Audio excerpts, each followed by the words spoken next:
I was with Lorna and Daniel, and he got the phone call that he was going to war. And I thought, wow, enough is enough, God.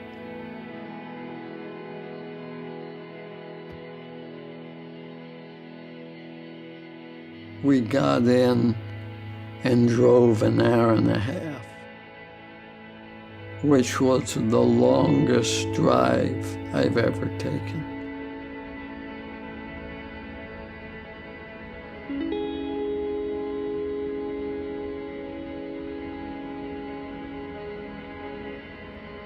I kept looking in the mirror, and I think he was trying to be brave.